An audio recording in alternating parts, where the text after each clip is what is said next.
ওম নমঃ শিবায়। জয় মা দুর্গা, জয় শ্রীকৃষ্ণ। বন্ধুরা, আগামীকাল মঙ্গলবার অত্যন্তই শুভ দিন। কারণ বন্ধুরা, আগামীকাল হচ্ছে এই জ্যৈষ্ঠ মাসের শেষ মঙ্গলবার, যাকে জয় মঙ্গলবারও বলা হয়। এই দিনে মা মঙ্গলচণ্ডী, মা কালী, মা দুর্গা ও হনুমানজির পুজো আরাধনার বিশেষ মাহাত্ম্য রয়েছে। তাই মঙ্গলবারের মাহাত্ম্য কিন্তু অনেক বেশি। তাই অবশ্যই বন্ধুরা, আপনারা কালকের দিনে এই সামান্য নিয়মগুলো মেনে চলুন। কারণ বন্ধুরা, আপনারা সকলেই জানেন যে মঙ্গলবার দিন হনুমানজি, শনিদেব এবং মা ভবতারিণী আরাধনায় ব্যক্তির বড় বড় দুর্ভাগ্য, গ্রহদোষ, শনি বাধা, রোগ ব্যাধি, বাড়িতে অশান্তি, শত্রুনাশ এবং মনোবাসনাও হনুমানজি, বাবা বড় ঠাকুর এবং মা ভবতারিণী কৃপায় পূর্ণ হয়ে যায়। ফলে আষাঢ় মাস যাতে আপনাদের ভালো কাটে, সকল বাধা বিঘ্ন যাতে নতুন বছরে না আসে, এছাড়া পরিবারের কল্যাণের জন্য, সন্তানের কল্যাণের জন্য, আয় উন্নতি এবং সৌভাগ্য বৃদ্ধির জন্য কাল অবশ্যই আপনারা বন্ধুরা এই সামান্য নিয়মগুলো মেনে চলুন। যেমন কালকের দিনে এই খাবারটি কিন্তু আপনারা সবাই অবশ্যই গ্রহণ করুন এবং এই একটি ফল এবং এই পাতা যদি আপনারা কাল পান তো একদমই কিন্তু হাতছাড়া করবেন না। এছাড়া কালকের দিনে অবশ্যই আপনারা গৃহে এই সামান্য জিনিসটি জ্বালিয়ে দেবেন। এতে গৃহের অশুভ শক্তি নাশ হবে, বাস্তু দোষ কাটবে। এছাড়া কালকের দিনে অবশ্যই আপনারা হনুমানজির এই 12টি নাম স্মরণ করবেন বা বলে ঘুমাবেন। এতে নতুন মাসে আপনাদের ওপর হনুমানজির বিশেষ কৃপা বজায় থাকবে। কিন্তু ভুলেও বন্ধুরা আপনারা এই মঙ্গলবার মঙ্গলচণ্ডী ব্রতের দিনে এই ভুলগুলো একদমই করবেন না, নইলে নিজেরাই কিন্তু বন্ধুরা আপনারা দুর্ভাগ্য ডেকে আনবেন। কারণ জ্যৈষ্ঠ মাসের মঙ্গলবার মঙ্গলচণ্ডীর এই মহাযোগে এই ভুলগুলো কিন্তু একদমই আমাদের করতে নেই। তাই অবশ্যই কিন্তু বন্ধুরা ভিডিওটি পুরো দেখুন। বন্ধুরা, আপনারা কি জানেন যে এই 5টি কাজ করলে কখনো মানুষের ওপর ঈশ্বরের কৃপা হয় না, সর্বদাই তাদের জীবনে দুর্ভাগ্য লেগে থাকে এবং এই কাজগুলো বন্ধুরা করলে মহাদেব প্রচণ্ড রুষ্ট হয়ে যান এবং শনি দেবের বক্র দৃষ্টিও তাদের জীবনে এসে পড়ে। তাই বন্ধুরা, ভুলেও আমাদের এই কাজগুলো কখনো করতে নেই। এমন মানুষ বন্ধুরা কেঁদে কেঁদে চোখের জল ফেললেও ভগবান তাদের প্রার্থনা কখনো শোনেন না। এছাড়া বন্ধুরা, আমরা আজকের এই ভিডিওতে জানব যে পৃথিবীর সব থেকে বড় পাপ কি, কাদের প্রার্থনা ভগবান কখনো শোনেন না। তো নমস্কার বন্ধুরা, আমি রাজু আর আমাদের চ্যানেলে আপনাদের স্বাগত। তার আগে বন্ধুরা, ভিডিওটি একটি লাইক করে কমেন্টে হর হর মহাদেব ও জয় শ্রীকৃষ্ণ অবশ্যই লিখুন। বন্ধুরা, ভগবান শ্রীকৃষ্ণ বলেন যে মানুষ জীবনে পাপ পুণ্য উভয়ই করে, কিন্তু কিছু মানুষ জীবনে পুণ্য করার আগে পাপকেই বেছে নেয়, যার ফলে বন্ধুরা তার এই জন্ম এবং পরের জন্মের ভাগ্য নির্ধারণ হয়। তাই মানুষদের বন্ধুরা যে কোনো কাজ করার আগে তার পরিণাম কি হবে তা ভাবা উচিত। মানুষ জীবনে অনেক পুজো অর্চনা করে, কিন্তু তার দ্বারা বন্ধুরা এমন কিছু ভুল হয়ে যায় যা তার সমস্ত পুণ্যকেই ঢেকে দেয়। তাই বন্ধুরা, ভগবান শ্রীকৃষ্ণের অনুসার মানুষের সব থেকে বড় পাপ হচ্ছে নাম্বার 1। বন্ধুরা, ভগবান শ্রীকৃষ্ণ বলেন যে সংসারের সব থেকে বড় পাপ হচ্ছে কোনো স্ত্রীর সম্মানের সাথে খেলা করা। কারণ বন্ধুরা, মানুষ এই সংসারে একজন স্ত্রীর গর্ভ থেকেই জন্ম নেয়। তাই বিনা কারণে বন্ধুরা কখনো কোনো স্ত্রীর সাথে কখনো কোনো খারাপ ব্যবহার করতে নেই। তাই যে মনুষ্য বন্ধুরা স্ত্রীর সম্মানের সাথে খেলা করে, তার সাথে বাজে কর্ম করে, তাকেই পাপ বন্ধুরা জন্ম জন্ম ধরে ভোগ করতে হয়। মহাভারতে কৌরবদের বিনাশ হয়েছিল নারীর অসম্মানের জন্য। রাবণ এত জ্ঞানী হওয়া সত্ত্বেও তার বিনাশ হয়েছিল নারীর অসম্মানের জন্য। তাই বন্ধুরা, ভুলেও কখনো আমাদের এই কাজ কখনো করতে নেই। নাম্বার 2, বন্ধুরা যে স্ত্রী বা পুরুষেরা নিজের জীবন সঙ্গীকে ঠকিয়ে অন্য কারোর সাথে সম্বন্ধ রাখে, কাউকে মিথ্যা বদনামে ফাঁসায়, স্বামী বা স্ত্রীর গায়ে হাত তোলে, পয়সা কম থাকার জন্য যে স্বামীকে সম্মান করে না, যে স্বামী স্ত্রী বা কন্যা সন্তানের দায়িত্ব পালন করে না, যে মাতাপিতারা গর্ভেই কন্যা সন্তানদের হত্যা করে ফেলে, বন্ধুরা এটি হচ্ছে মহা পাপের মধ্যে একটি। নাম্বার 3, ঈশ্বরের অস্তিত্বকে অস্বীকার করা। বন্ধুরা অনেকেই দুটো বই পড়ে মনে করে যে আমি সব জানি, কিন্তু বন্ধুরা মানুষ এখনো নিজেকেই জানে না, তো যিনি অনন্ত ব্রহ্মাণ্ড বানিয়েছেন তাকে কিভাবে মানুষ জানবে? শুধু আমরা মূর্খতার জন্য ঈশ্বরের অস্তিত্বকে চ্যালেঞ্জ করি। নাম্বার 4, বিনা কারণে কারো হত্যা করা। বন্ধুরা সে পশু পাখি হোক বা মানুষই হোক, ঈশ্বর সবাইকেই সৃষ্টি করেছেন তার বাঁচার জন্য। তাই আমাদের কারো অধিকার নেই যে ঈশ্বরের বানানো এই সৃষ্টিতে কাউকে মেরে ফেলা। নাম্বার 5, ঘুষ নেওয়া, আত্মহত্যা করা, দেহ ব্যবসা করা, মিথ্যা সাক্ষী দেওয়া, অন্যায়ের প্রতিবাদ না করা, মাতা পিতা গুরুজনদের অপমান করা। বন্ধুরা হয়তো ঈশ্বর আমাদের সব পাপই ক্ষমা করে দেবেন, কিন্তু যে মা বাবার মনে দুঃখ দেয়, স্ত্রীদের অপমান করে এবং কোনো গরিব দুঃখীর চোখের জলের কারণ হয়ে দাঁড়ায়, তো বন্ধুরা কখনো কিন্তু এমন পাপের ক্ষমা ঈশ্বর আমাদের করবেন না।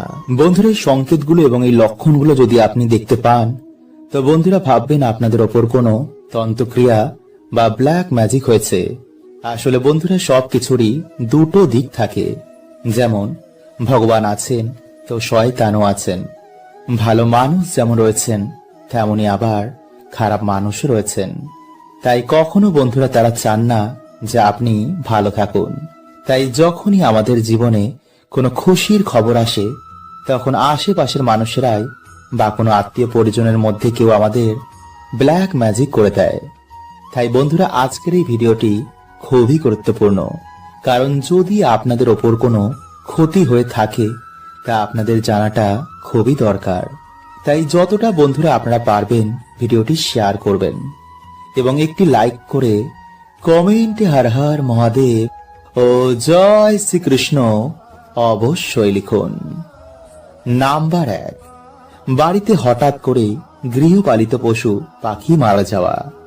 বন্ধুরা যদি আপনাদের বাড়িতে কোনো পশু বা পাখি বিনা কারণে হঠাৎ করে যদি মারা যায়, তো বন্ধুরা এটি সংকেত দিচ্ছে যে আপনাদের বাড়িতে কোনো কালো জাদু হয়েছে, যা সবার প্রথমেই আমাদের বাড়িতে পশু বা পাখির ওপরেই প্রভাব ফেলে। নাম্বার 2, বাড়িতে তুলসী গাছ বেশি দিন বাঁচে না। বন্ধুরা তুলসী এমন একটি গাছ যা সবার প্রথমে নেগেটিভ এনার্জিদের শোষণ করে নেয়, যার ফলে বন্ধুরা যদি আপনাদের বাড়িতে বারবার তুলসী গাছ মারা যায়, তো এটি প্রকাশ করে যে কোনো নেগেটিভ এনার্জির ক্রিয়া আপনাদের বাড়িতে বারবার হচ্ছে। নাম্বার 3, হঠাৎ করে কোনো মানুষের ব্যবহার পাল্টে যাওয়া। যেমন হঠাৎ করে স্ত্রী আর স্বামীকে সহ্য করতে পারে না, তার কথাও কানে শুনতে পর্যন্ত পারে না, বা স্বামী স্ত্রীকে আর সহ্য করতে পারে না, যারা কিছুদিন আগেই একে অপরকে ছাড়া থাকতেও পারত না। তাই যদি বন্ধুরা হঠাৎ করেই এমন অসাধারণ ঘটনা ঘটে, তো বন্ধুরা আপনারা বুঝতেই পারছেন যে এটা কোনো সাধারণ ঘটনা নয়। নাম্বার 4, রাতে বাড়ির আশেপাশে কোনো কালো কুকুর, বিড়াল বা কাক এসে ডাকা। বন্ধুরা এই সব প্রাণীরা নেগেটিভ এনার্জিদের আগে থেকে অনুভব করতে পারে। তাই যখন আমাদের বাড়িতে কোনো নেগেটিভ এনার্জি বা বান মারা হয়, তো তখন বন্ধুরা এই সব প্রাণীরা এসে আমাদের আগে থেকে কেঁদে সংকেত দেয়। তাই এই সব প্রাণীরা আমাদের বাড়ির আশেপাশে কান্নাকাটি করে বা সেই ব্যক্তিকে দেখলেই তারা চেঁচায়। নাম্বার 5, প্রায় বন্ধুরা আপনি স্বপ্নে ভূত প্রেত বা কিছু অশ্লীল কিছু দেখছেন। চোখের নিচে আপনার প্রায় কালো হয়ে গেছে, ঠিক মতন রাতে ঘুম হচ্ছে, কিন্তু তবুও যেন চোখের নিচে কালো হয়ে গেছে। তো বন্ধুরা এটি প্রকাশ করে যে আপনাদের ওপর কোনো নেগেটিভ ক্রিয়া হয়েছে। নাম্বার 6, মাথায় যন্ত্রণা। বন্ধুরা অনেক ডাক্তার বৈদ্য দেখানোর পরেও যদি কিছুতেই কোনো উপায় হচ্ছে না, মনে হচ্ছে মাথার উপর যেন কোনো বোঝা বসানো রয়েছে, বা হঠাৎ করে কোনো মানুষ অসুস্থ হয়ে পড়েছে, ডাক্তার বৈদ্য দেখানোর পরেও কোনো উপায় বেরোচ্ছে না। ডাক্তার বুঝতেই পারছে না যে কি হয়েছে। তো বন্ধুরা, এটিকেই বলা হয় বান মারা। মানুষ ধীরে ধীরে খিটখিটে ও শুকিয়ে যায়। লোকজন থেকে সেই ব্যক্তি ধীরে ধীরে সরে যায়। কোনো ওষুধেই কোনো কাজ হবে না। তো বন্ধুরা, আপনারা এই সময় কোনো গুরু বা যারা এই বিষয় নিয়ে কাজকর্ম করছেন তাদের সাথে যোগাযোগ করুন, অথবা আপনাদের বাড়িতে হনুমানজিকে স্থান দিন। বাড়িতে হনুমান চল্লিশা পাঠ করুন, অথবা ভগবান শ্রীরামের নাম কীর্তন করুন। বাড়িতে ভগবানের পুজো অর্চনা দিন। এতে হনুমানজি নিজেই আপনাদের বাড়িতে আসবেন এবং আপনাদের রক্ষা করবেন। নাম্বার 7, হঠাৎ করে কাজের জায়গায় ধস নামা। বন্ধুরা, সব ঠিকঠাক চলছিল, কিন্তু হঠাৎ করে কাজ চলে যাওয়া, ব্যবসায় ক্ষতি হয়ে যাওয়া, চারিদিক থেকে ধার দেনায় ডুবে যাওয়া, সর্বদা মৃত্যুর চিন্তা কামনা করা, নেশা ভানে ডুবে যাওয়া, সংসার শেষ হয়ে যাওয়া। তো বন্ধুরা, আপনারা বুঝতেই পারছেন যেগুলো কোনো পজিটিভ এনার্জির জন্য নিশ্চয়ই হচ্ছে না। সে আপনি মানুন আর নাই মানুন, এই পৃথিবীতে যেমন পজিটিভ এনার্জি রয়েছে ঠিক তেমনি নেগেটিভ এনার্জিও রয়েছে, যার মাধ্যমে বন্ধুরা আমাদের ক্ষতি করা হয়। তাই বন্ধুরা, আপনারা এই সময় কি করবেন, রাতে শোয়ার আগে একটি গ্লাসে জল নিয়ে নিজের মাথার ওপর থেকে 7 বার ঘোরাবেন। এরপর সেই জল খাটের তলায় রেখে দেবেন। সকালে ঘুম থেকে উঠেই সেই জল আপনারা তুলসী গাছে ঢেলে দেবেন। এইভাবে 15 থেকে 16 দিন যদি আপনারা করতে পারেন এবং তার মাঝে যদি দেখেন যে গাছটি শুকিয়ে যাচ্ছে, তো বন্ধুরা ভাববেন আপনাদের ওপর কোনো তন্ত্রক্রিয়া হয়েছে বা কোনো নেগেটিভিটির ছায়া আপনাদের ওপর রয়েছে। কিন্তু বন্ধুরা, সেই গ্লাসটি কিন্তু আপনারা আর কোনো কাজেই ব্যবহার করবেন না। গ্লাসটি পারলে আপনারা বাইরে ফেলে দেবেন। তাই এই দিনে বন্ধুরা আপনারা এই দুটো জিনিসের মধ্যে যে কোনো একটি জিনিস অবশ্যই পোড়ান। এবং বাড়িতে যদি বন্ধুরা আপনারা ধুনো দেন, তো ধুনোর সাথে আপনারা অবশ্যই কিন্তু এই জিনিসটিকে পোড়াবেন। কারণ বন্ধুরা, অশুভ শক্তির জন্যই কিন্তু আমাদের বাড়িতে বিভিন্ন রকম সমস্যা দেখা দেয়। তাই যদি বন্ধুরা আপনারা প্রত্যেক মঙ্গলবার বা শনিবার বা কোনো গ্রহণের দিন বাড়িতে সন্ধে আরতির পর বা রাতে এই জিনিসটি যদি আপনারা ধুনোর সাথে মিশিয়ে দেন, বা এই দুটো জিনিসের মধ্যে যে কোনো একটি জিনিসও আপনারা কালকের দিনে জ্বালান, তো বন্ধুরা কিছু দিনের মধ্যে আপনারা দেখবেন যে আপনাদের বাড়িতে ঝগড়া ঝামেলা মনোমালিন্য কেমন কমে গেছে। সবার মন শান্ত রয়েছে, বাজে চিন্তা মাথায় আসছে না, কাজে পড়াশোনাতেও আপনাদের মন লাগছে, এবং সবথেকে গুরুত্বপূর্ণ হচ্ছে যে নেগেটিভিটির জন্য আপনাদের উন্নতি আটকে ছিল, তা থেকেও কিন্তু বন্ধুরা আপনারা বেরিয়ে আসবেন। ফলে আপনাদের আর্থিক উন্নতি অবশ্যই হবে। কারণ বন্ধুরা, এই সৃষ্টিতে যেমন সমস্যা রয়েছে তার সমাধান রয়েছে, যেমন খারাপ রয়েছে তেমন ভালো রয়েছে। তাই কিছু নিয়ম যদি বন্ধুরা আমরা আমাদের জীবনে ধারণ করি, তো ভগবান আমাদের সুখ শান্তিতে ভরিয়ে দেন। তাই ভিডিওটি কিন্তু আপনারা অবশ্যই পুরো দেখুন, এবং ভিডিওটি বন্ধুরা আপনারা একটি লাইক করে কমেন্টে আপনারা বলুন জয় শ্রীকৃষ্ণ, হর হর মহাদেব। বন্ধুরা, প্রাচীন কাল থেকে আমাদের বাড়িতে পুজোর সময় ধূপধুনো ও প্রদীপ ধরানো হয় এবং সাথে শঙ্খ বাজানো হয়। কারণ বন্ধুরা, এই সকল কার্যে যেমন দেবদেবীরা প্রসন্ন হন, তেমনি নেগেটিভ এনার্জি ও জীবাণু এতে অনেক নাশ হয়ে যায়। তাই প্রত্যেক বাড়িতে আমাদের সন্ধ্যাবেলায় সন্ধ্যা আরতি করার পর এমন অবশ্যই করা দরকার। কারণ বাস্তু শাস্ত্র বলছে যে আমাদের বাড়িতে জমায় অশুভ শক্তি আমাদের পুরো সংসারকে তছনছ করে দিতে পারে। যেমন পরিবারে কেউ কারোর কথা শুনতে চায় না, হঠাৎ করেই সম্পর্কের মধ্যে ফাটল, স্বামী স্ত্রীর মধ্যে ছাড়াছাড়ি, মাথায় সর্বদা বাজে চিন্তা আসা, ডিপ্রেশন, রোগ ব্যাধি, দুর্ভাগ্য মানুষকে ঘিরে ধরে। আসলে বন্ধুরা দেখবেন, মেঘের জন্য যেমন সূর্যের আলো ঠিক মতন প্রবেশ করতে পারে না, তেমনি বন্ধুরা এই নেগেটিভিটি, এই অশুভ শক্তিও আমাদের জীবনে সৌভাগ্যকে আসতে দেয় না। তাই বন্ধুরা বাড়ি থেকে এবং আমাদের জীবন থেকে এই অশুভ শক্তিকে দূর করার জন্য সবার প্রথমে আপনারা যা করবেন তা হচ্ছে সন্ধেবেলায় আপনারা সন্ধে আরতির পর ভগবান শ্রী রামকে স্মরণ করে হনুমান চল্লিশা পাঠ করে তেজপাতা, এলাচ এবং লবঙ্গ মিশিয়ে আপনারা ধুনো জ্বালান এবং সেই ধুনোর গন্ধ আপনারা বাড়িতে সব জায়গায় ছড়িয়ে দিন। অথবা এই দিনে আপনারা 7টি তেজপাতা, লবঙ্গ, এলাচ এগুলো নিয়ে আপনারা আপনাদের মাথার ওপর থেকে 7 বার অ্যান্টি ক্লকওয়াইজ ঘোরাবেন এবং মুখে আপনারা হনুমানজির যে কোনো মন্ত্র জপ করবেন। এরপর আপনারা একটি পাত্রে তামা, মাটি বা ধুনো যে কোনো একটি পাত্র নিয়ে একটি কর্পূর জ্বালিয়ে তার মধ্যে আপনারা এক এক করে সেই 7টি তেজপাতা, লবঙ্গ ও এলাচগুলো দেবেন এবং হনুমানজির মন্ত্র আপনারা সেই সময় পাঠ করবেন। আর হনুমানজিকে বলবেন যেন আপনাদের সকল সমস্যা, আপনাদের বাড়ি থেকে সকল রকমের নেগেটিভ এনার্জি তিনি নাশ করে দেন এবং আপনাদের পরিবারের সকল সদস্যকে তিনি সকল বিপদ থেকে যেন রক্ষা করেন। এবং পরের দিন আপনারা সেই ছাই মানে আগুন জ্বালানোর ছাইটিকে কোনো নদী বা জলাশয়ে গিয়ে ফেলে দেবেন যেন সেই ছাই কারো পায়ে না লাগে।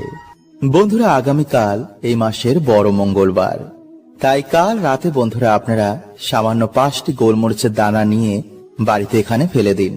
এতে বন্ধুরা আপনাদের শত্রু তো নাশ হবে এবং পরিবার থেকে ঝগড়া, ঝামেলা, অশান্তিও কমবে। এবং সব থেকে বড় কথা হচ্ছে বন্ধুরা যে আপনাদের অর্থভাগ্য খুলে যাবে।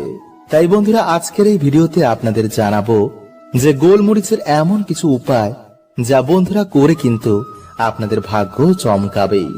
তাই অবশ্যই আপনারা ভিডিওটি পুরো দেখতে একদম ভুলবেন না এবং ভিডিওটি বন্ধুরা আপনারা একটি লাইক করে কমেন্টে আপনারা বলুন হর হর মহাদেব ও জয় শ্রীকৃষ্ণ। বন্ধুরা, বর্তমান এই ব্যস্ততার মধ্যে প্রত্যেক মানুষই চায় যে জীবনে সহজেই যেন সফলতা আসুক, পরিবারের মধ্যে সুখ, শান্তি এবং সমৃদ্ধি বজায় থাকুক, তাই না? কিন্তু বন্ধুরা দেখবেন যে হঠাৎ করে এমন সময় জীবনে আসে যে হওয়া কাজও যেন আটকে যায়, পরিবারের নানা রকম বাধা, বিঘ্ন এবং দুর্ভাগ্য নেমে আসে, যাতেই হাত দিই যেন বন্ধুরা তাতেই যেন অসফলতা চলে আসে। আর এই সব কিছু বন্ধুরা বিভিন্ন কারণে হয়। ভগবান শ্রীকৃষ্ণ বলছেন যে কর্ম করো তুমি আর ফল দেব আমি। তাই বন্ধুরা এর থেকে বেরিয়ে আসার উপায় কিন্তু আমাদেরই বার করতে হবে, আর তা ভক্তি, কর্ম এবং বিভিন্ন টোটকার মাধ্যমে। তাই বন্ধুরা আজকের এই ভিডিওতে আপনাদের রান্না ঘরে থাকা কিছু গোল মরিচের উপায়ের কথা বলবো, যা যদি বন্ধুরা আপনারা এই মঙ্গলবার বা যে কোনো মঙ্গলবারে করতে পারেন তো অবশ্যই কিন্তু বন্ধুরা আপনারা সুফল পাবেনই পাবেন। নাম্বার 1, বন্ধুরা খাবারে গোলমরিচ যেমন খাবারের স্বাদকে বাড়িয়ে দেয়, তেমন শরীরের পক্ষেও কিন্তু বন্ধুরা এটি অনেক উপকার। এছাড়া তন্ত্র মন্ত্র এবং বিভিন্ন টোনা টোটকা থেকেও কিন্তু এই গোলমরিচ আমাদের রক্ষা করে। এছাড়া ঋণ থেকে, শত্রু থেকে এবং অর্থ কষ্ট থেকেও কিন্তু এই গোলমরিচ আমাদের বার করে আনে। তাই যদি বন্ধুরা আপনাদের মনে হয় যে আপনারা শত্রুর মধ্যে ঘিরে রয়েছেন বা কেউ আপনাদের কোনো হিংসা করছে, কেউ আপনাদের ক্ষতি চায়, তো অবশ্যই বন্ধুরা আপনারা যে কোনো মঙ্গলবার দিন একটি লাল কাপড়ের মধ্যে কিছুটা গোলমরিচ এবং একটি 1 টাকার কয়েন বেঁধে কোনো হনুমানজির মন্দিরে গিয়ে বা অশ্বত্থ গাছের নিচে গিয়ে আপনারা তা রেখে দিন। এতে সমস্ত রকম বন্ধুরা তন্ত্র মন্ত্র এবং আপনাদের শত্রু থেকে আপনারা মুক্তি পেয়ে যাবেন। এবং সেই দিনে অবশ্যই কিন্তু আপনারা বাড়িতে আসার পর হনুমান চল্লিশা বা হনুমানজির যে কোনো মন্ত্র আপনারা পাঠ করবেন। নাম্বার 2, এছাড়া বন্ধুরা যদি আপনারা এই দিন এই কার্যটি করতে না পারেন তো আপনারা সামান্য 5টি গোলমরিচের দানা নিয়ে সূর্যাস্তের পর আপনাদের মাথার ওপর থেকে 7 বার অ্যান্টি ক্লকওয়াইজ ঘুরিয়ে কোনো কাগজের মধ্যে নিয়ে আপনারা আপনাদের বাড়ির আশেপাশে যদি কোনো চৌরাস্তার মোড় থাকে তো আপনারা সেখানে গিয়ে 4টি দানা 4 দিকে ছুঁড়ে মারবেন এবং একটি দানা আকাশের দিকে ছুঁড়বেন। মনে রাখবেন এই কার্য করার সময় কেউ যেন আপনাদের না জানে, না দেখে এবং না শোনে। এবং এই কার্য হয়ে যাওয়ার পর আপনারা পিছনে ঘুরে না দেখে বাড়িতে সোজা চলে আসবেন। আর ছোড়ার সময় অবশ্যই কিন্তু আপনারা আপনাদের শত্রুর নাম নিতে একদম ভুলবেন না। তারপর বাড়িতে এসে আপনারা ভালো করে হাত পা ধুয়ে হনুমান চল্লিশা বা হনুমানজির যে কোনো মন্ত্র আপনারা পাঠ করবেন। মনে রাখবেন, এই কার্য কিন্তু আপনারা বেশি রাতে একদম করবেন না এবং শুনশান জায়গা মানে বেশি ফাঁকা জায়গায় কিন্তু এই কার্য করবেন না। এবং যেই দিনে আপনারা এই কার্য করবেন সেই দিনে কিন্তু আপনারা আমিষ আহার এবং নেশা ভান করে এই কার্য করতে যাবেন না। তাই যদি বন্ধুরা আপনারা সঠিকভাবে এই কার্যটি করতে পারেন তো অবশ্যই বন্ধুরা আপনারা শত্রু থেকে, আপনাদের অর্থ কষ্ট থেকে, সমস্ত রকম বাধা বিপত্তি থেকে আপনারা মুক্ত হয়ে যাবেন। আর এই দিনে বন্ধুরা যে খাবারটি আমাদের প্রত্যেকের খাওয়া উচিত তা হচ্ছে হনুমানজির প্রিয় ভোগের মধ্যে গুড়, ছোলা, কলা বা লাড্ডু। বন্ধুরা আজকের দিনে এই প্রসাদ ভাগ্যশালীরাই পায়। এই প্রসাদ খেলে বন্ধুরা আজকের দিনে রোগ ব্যাধি, দুর্ভাগ্য, দরিদ্রতা, গ্রহ বাধা এই সব নাশ হয়ে যায়।